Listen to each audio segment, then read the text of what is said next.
Hello दोस्तों, कैसे हैं आप लोग। हमारी आज की कहानी का नाम है रोटी। मोनू अपने दादा और दादी का बहुत ही लाडला था और मोनू भी अपने दादा और दादी को अपने माँ बाप से ज़्यादा प्यार करता था। मोनू के पिता दो भाई थे। दोनों ने अपनी अलग अलग गृहस्थी बसा रखी थी और आराम से अपना परिवार चला रहे थे। मोनू के दादा और दादी मोनू के साथ ही रहते थे। मोनू के पापा दादा दादी के छोटे बेटे थे। शाम का समय था। मोनू की माँ रसोई में खाना बना रही थी। तभी उसने मोनू को आवाज़ लगाई, बेटा मोनू कहाँ हो। मोनू ने जवाब दिया, जी मैं आ रहा हूँ। पास आकर मोनू बोला, क्या बात है माँ, क्यों बुला रही थी।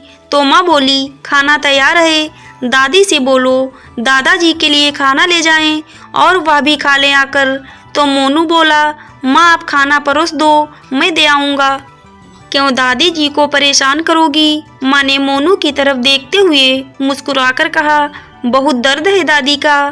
तो मोनू ने हंसकर जवाब दिया, क्यों नहीं होना चाहिए, आखिर दादी बुढ़ापे में हैं, उनसे होता है क्या कोई काम। इतनी बात होते ही उनकी माँ ने खाना परोस दिया।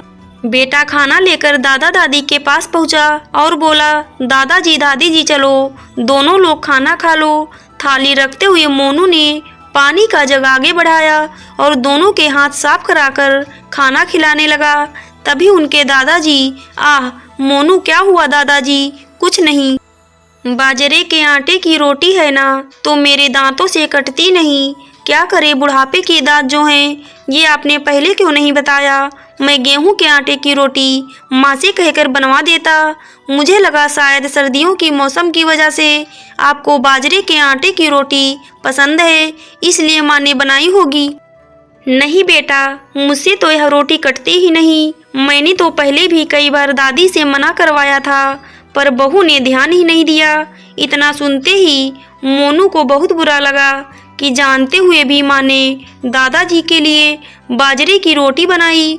मोनू आप थोड़ी देर रुको, दादाजी मैं माँ से कहकर गेहूं के आटे की रोटी बनवा कर लाता हूँ।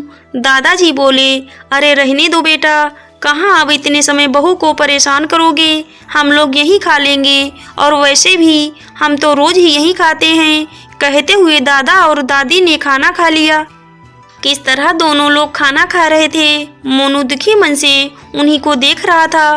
मोनू कोई बहुत बड़ा नहीं था, वह सिर्फ 10 साल का छोटा सा बच्चा था। तब तक दादा और दादी जी दोनों खाना खा चुके थे।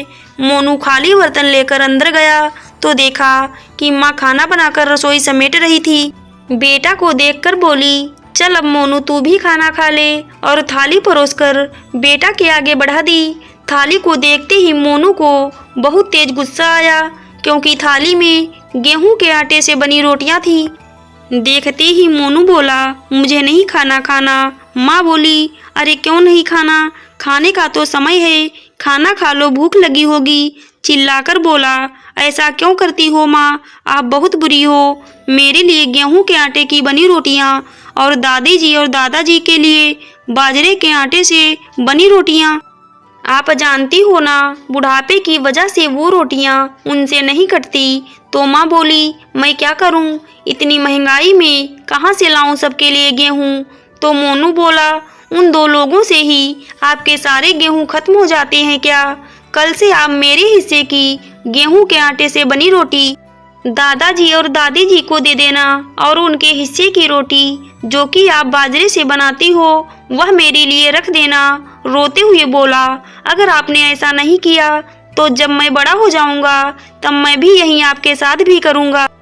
पापा तो 2 भाई हैं, दादाजी और दादी जी को यहाँ नहीं सही, पर ताऊ जी के यहाँ तो अच्छे से खाने को मिल ही जाएगा। पर आप क्या करेंगी माँ, आपके लिए तो मैं अकेला ही बेटा हूँ, फिर आप कहाँ जाओगे।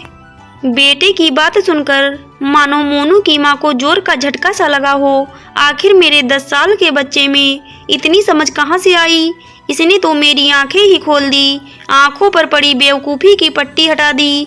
वह मोनू को अपने सीने से लगाते हुए बोली, बेटा मुझसे बहुत बड़ी गलती हो गई, मुझे माफ़ कर दो। कल सुबह से ही मैं माताजी और पिताजी जो खाएंगे वहीं बनाकर उन्हें दूंगी, मुझे माफ़ कर देना बेटा।